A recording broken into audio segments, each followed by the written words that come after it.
بسم الله الرحمن الرحيم. السلام عليكم ورحمة الله وبركاته. وعنا وناكسن داودا شقيمها iyo qadarta naga mudan meel kasta joogtaan.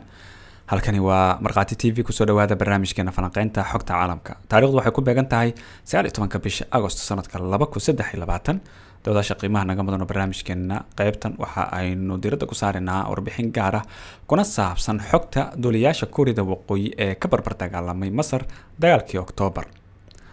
Marka la soo dhawaada daawde intaynu barnaamijkeena marka hore u guda galin waxaan boqolkiiba boqol u mahad celinayaa dhammaan bahda ku xiran Marqaati TV si gaar ah waxaan ugu mahad celinayaa saaxiibada sida gaarka igu soo duceeyay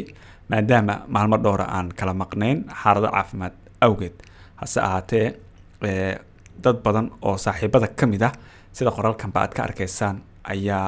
aad igu soo duceeyay waxaan leeyahay Allah idinka abaalmariyo sidoo kale saaxiibada niyada iga soo duceeyay iyaguna si taas la mid ayaan ugu mahad celinayaa barnaamijyadeena iyo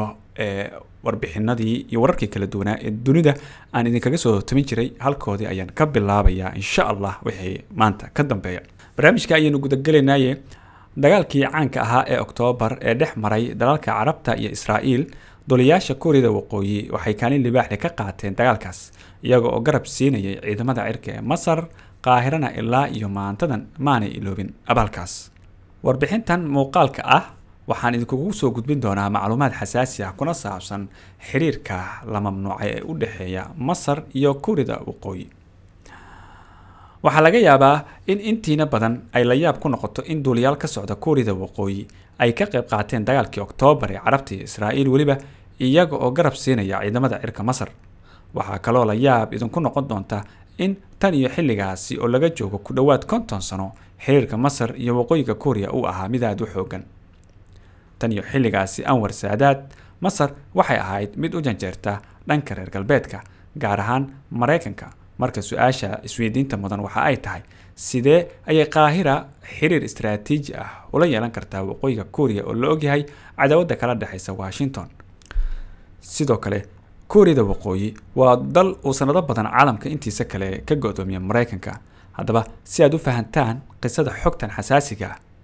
waa inaan dib ugu laabanaa taariikhda gaar ahaan xilligii uu Jamaal Cabdinaasir maamulayay Masar xilligii Jamaal Cabdinaasir uu maamulayay Masar Qaahira waxa ay xulafo la ahayd nidaamkii hanti wadaagga uu hogaaminayay Midowgii Sofiyeeti waana halka uu ka soo bilowday xiriirka Masar iyo Waqooyiga Kuuriya oo markaasi ka tirsanaa mucaskarkii Sofiyeetka Waqooyiga markaasi waxay dagaal kula jirtay dariskeeda koonfurta Kuuriya oo ay taageerayeen Mareykanka iyo reer galbeedka Mareykanku dagaalkaasi waxba uma aanan reeban Kuuriyada Waqooyi wuxuuna u adeegsaday hubkiisii ugu casrisanaa isaga oo ka duqeeyay dhul bad iyo cir waana sababta keentay in shacabka Kuuriyada Waqooyi iyo dawladooduba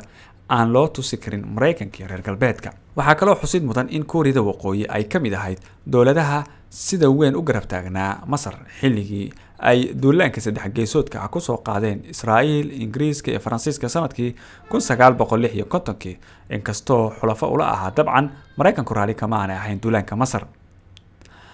xilligaasi talada Masar waxa la wareegay Jamaal Cabdinaasir habdhaqankiisa iyo go'aanadiisa geesinimada leh waxay soo jiidatay mas'uuliyiinta xilligaasi maamuleysay Kuuriyada Waqooyi maxaa yeelay Jamaal Cabdinaasir wuxuu ahaa ninkii hor istaagay damci reer galbeedka diidayna inay qabsadaan oo ay maamulaan kanaalka istiraatiijiga Suez kaasoo sabab u ahaa duulaankii saddex geesoodka ahaa waxaana dhihi karnaa waa xilliga uu soo bilowday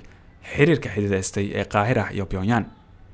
si gaar ah waxa uu sii xoogaysan doonaa markii Jamaal Cabdinaasir uu si toos ah ugu xirtay mucaaradkii Sofiyeetka isla markaasna uu dhisay militari xoogan oo ay Masar leedahay isagoo ka faa'iideysanaya khibradda iyo tababarada Sofiyeetka sidoo kale Sofiyeetka wuxuu xilligaasi ciidamo xoogan u dhisay una maalgeliyay Kuuriyada Waqooyi balse Mareykanka iyo xulafadiisa xilligaasi muhiimad gaar ah ma aysan siinin inta ay la eg tahay calaaqaadka Masar iyo Pyongyang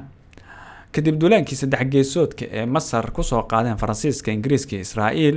Jamaal Cabdinaasir xilligaasi wuxuu Masar ku hogaamiyay laba dagaal mid waxa uu ku qaaday dalka Yemen waana uu ku fashilmay midka labaadna waxa uu ahaa dagaal ula galay Israa'iil isagana waa uu ku fashilmay labadaasi dagaal Pyongyang waxay si aan gabasho lahayn u garab taagneed Masar ilaa laga soo gaaro xukunkii Anwar al-Saadaat kaasoo xukunka kala wareegay Jamaal Cabdinaasir waxa uu isna halkiisa ka sii waday dagaalkii Masar ay kula jirtay Yuhuudda wuxuuna mar walba hadafkiisu ahaa sidii uu uga aarsan lahaa jabkii Masar ka soo gaaray Yuhuudda dagaalkii Yom Kippur.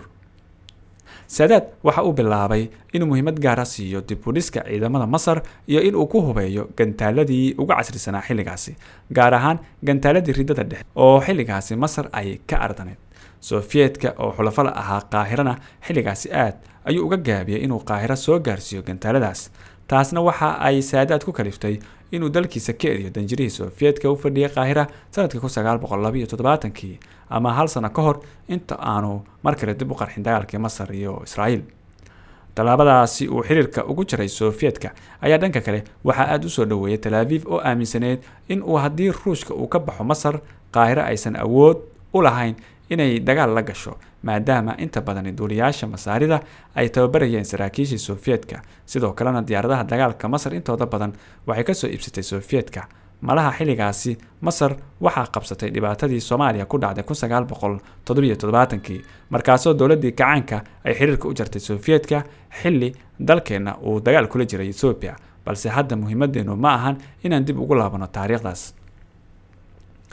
go'aanka uu Saadaad ku eriyay Sofiyeetka waxay sababtay in uu gaab xoogan ku yimaado awoodii ciidamada cirka Masar, balse waxa meel aysan filaynin Qaahira markaasi uga soo baxday Kuuriyada Waqooyi oo 1500 oo khubaro military ah 20 duuliyana u soo dirtay wadanka.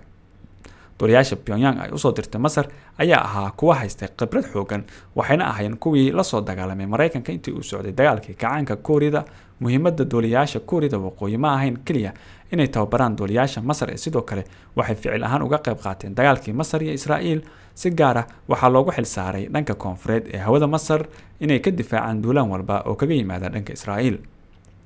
sida ay qireen qaar ka mid ah duuliyaashii Israa'iil ee wajahay duuliyaasha Kuuriyada Waqooyi intii uu socday dagaalkii Oktoobar, waxay sheegeen inay si aad ah ula dagaalameen dhowr diyaaradoodna ka soo rideen. sida la wada ogyahay ciidamada cirka Masar waxaa xilligaasi hogaaminayay madaxweynihii hore ee Masar Maxamed Xusni Mubaarak, kaasoo si dhow ula shaqeynayay duuliyaashii Kuuriyada Waqooyi. waxaa la sheegaa in Mubaarak uu xilligaasi aad ula cajabay xirfadda iyo awoodda duuliyaasha Kuuriyada Waqooyi. markii uu soo idlaaday dagaalkii Oktoobar, Anwar Saadaadna uu xulafo la noqday Mareykanka iyo reer galbeedka, dhabarkana u jeediyay Sofiyeetka. xitaa xilligaasi Qaahira marnaba maanay jarin mana gaabin xiriirkii ay la lahayd Pyongyang, sidiisa ayuuna usii taagnaa, taasoo ka dhigan in Qaahira marnaba aysan iloobin abaalkii ay u galeen duuliyaashii iyo saraakiishii Kuuriyada Waqooyi xilligii uu socday dagaalkii Oktoobar 1973. waxaasoo dhan waxaa kasii muhiimsan in Pyongyang ay kaalin weyn ku lahayd dhisidda awoodda gantaalada ee Masar, gaar ahaan gantaalada balastiga ee ridada dheer, kuwaasoo xitaa dhowaan Israa'iil ay ka qeelisay kadib markii dayax gacmeedyada wax basaase ee Yuhuuddu ay sawiro ka soo qaadeen xarumo ku yaala banaanka Qaahira oo ay yaalaan gantaaladan. daawada maxay kula taariikhdaada fadlan qaybta hoose commentiga noogu mahadsanid. barnaamijka falanqaynta xogta caalamka ka daawaneyseen Markhaati TV qaybta wanaagsan. barnaamijkan xigeentan ku kulmayna nabadgelyo. Assalaamu calaykum waraxmatullaahi wabarakaatuh.